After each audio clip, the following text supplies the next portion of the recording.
stopping by my channel. I have a review for you guys today on the CoverGirl Ready Set Gorgeous Liquid Foundation and also the concealer.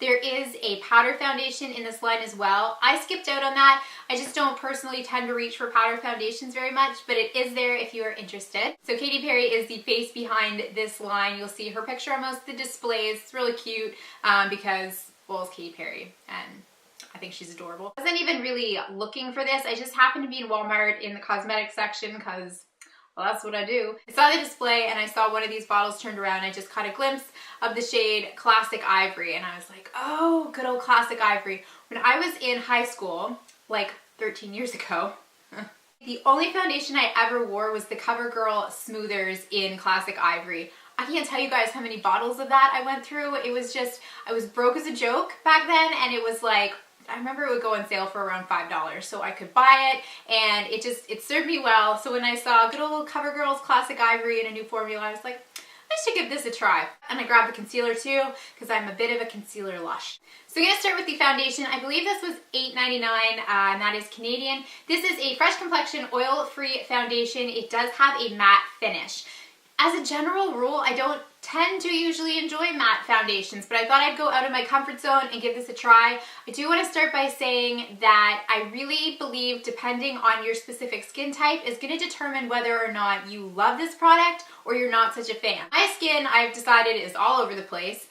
It's usually in the fall, winter, early spring. It's somewhere between normal and dry. This past winter I had a lot of dry issues. Now that the summer is here, I've started to get a little bit oily again. So I'd say I'm somewhere between normal and oily right now. If I was still dealing with dry skin right now, I definitely wouldn't be reaching for this because matte foundations just tend to really highlight any dry patchy spots on my face and they just makes my foundation look very noticeable and not natural. So because my skin is on the normal to oily side right now, I thought I'd give this a go. The applicator is nice. You just have a little screw on top and then you've got a squeeze tube. I personally like these. I just don't like the gaping hole foundation bottles, but you can just squeeze a little out and then what I do is I just kind of tap it all around my face and blend it out with this guy, which is just a flat top kabuki brush. So I'm going to start by showing you guys some before and after photos.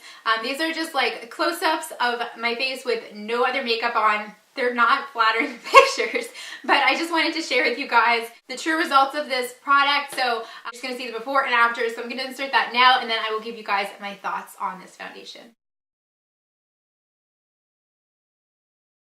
Hopefully those pictures gave you guys an idea of how this foundation performs coverage-wise. I would say it is somewhere between a light and medium foundation. You can build it up a bit. I kind of went, just dabbed it all over my face, blended it out with my flat top kabuki brush, and then if there were any areas where I wanted just a little bit extra coverage, I went back and just kind of went over it. I think it really did give my skin a nice, even, kind of brightened complexion. What I usually find is that matte foundations tend to dry on my skin to more of almost like a powdery finish, and this does not. It's actually surprisingly creamy for a matte foundation.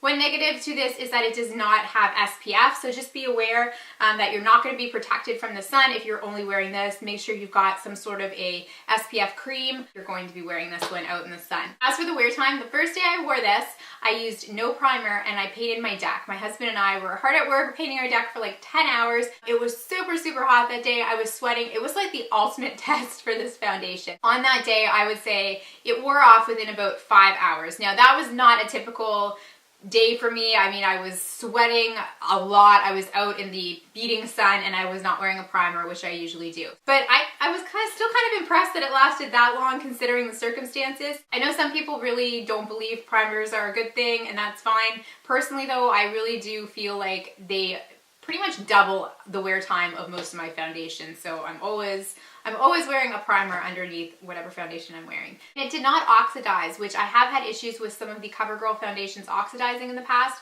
This did not oxidize. It stayed like the same color throughout the day, so that was really good. It stayed, pretty fresh looking. Did not give my skin that powdery sort of, I don't want to say cakey, but like cakey finish that some matte foundations do. Like I said, if you are suffering from dry skin, I would probably avoid this. I really don't think it's going to be flattering on me when my skin gets dry once again, but if you are on the normal to especially oily side right now and you're looking for a light to medium coverage foundation with a matte finish, this is your guy. This is awesome. You really can't beat the price. I think it's great. I really, really enjoy this, which I'm shocked about because I didn't think I would like a matte foundation. I picked it up almost thinking I'm gonna review this and probably be the one person that doesn't like it, and I do like it, guys. I really do. All right, so moving along to the concealer.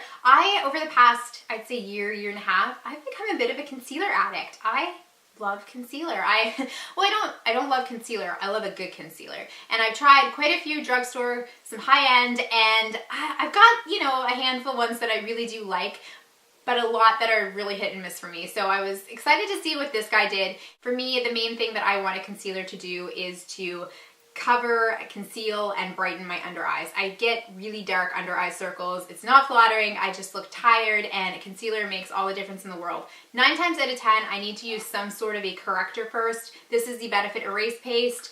It's just like a salmon-y tone corrector. I love this. I have it on today under this concealer. Like I said, most concealers will not cover up my dark circles on their own. If you are someone that suffers from that same problem, you probably have a corrector on hand too. The Bobbi Brown corrector is another great one. I always use something because there are very few that will cover for me on their own. MAC Pro Longwear Concealer does a pretty good job. That is the one that does the best job without any corrector under it. I did try this just straight up on its own under my eyes without a corrector, and it really didn't give me any sort of coverage. It brightened. It was a thin, creamy consistency, which I liked, and it did not settle into fine lines, which I do have some fine lines, so if a product is going to settle, like, I'll usually be able to tell in the first 2 to 3 hours. I didn't have any issues with that with this, but it did not cover the dark circles that I have under my eyes. But when I use this on top of my corrector, I really like it. I think it did a nice job of brightening. I just kind of, you know, brought it down under my eyes. It does have a doe foot applicator, which I like. You can just kind of swipe it on there. I also brought it up on my forehead, down my nose, sides of my face, a little on my chin, and on my cupid's bow, and it works really well as a brightener and a highlighter. If you're looking just for a drugstore concealer that's going to cover blemishes, acne, scarring, dark circles, discoloration, I don't think this is going to do it for you on its own, but if you're just looking for a nice highlighter, like a liquid brightener, this is a nice one. So, I don't know, I'll kind of leave it at that. I can't really say like, yeah, this is awesome or this sucks, because it really just depends on what you're going to be using it for. I will definitely get use out of this. I will definitely use it on top of my what's this called? Erase paste. So that kind of sums up my reviews for these 2 products. I hope you guys found this helpful. I would love to hear your thoughts if you have tried these products, and if you have tried the powder foundation as well. Please leave me a comment in the comment box below and let me know what you guys think about these products, or what is your current favorite summer foundation. I would love to know that as well. Thanks so much for taking the time to watch, you guys. Take care of each other, and I'll see you soon. Bye.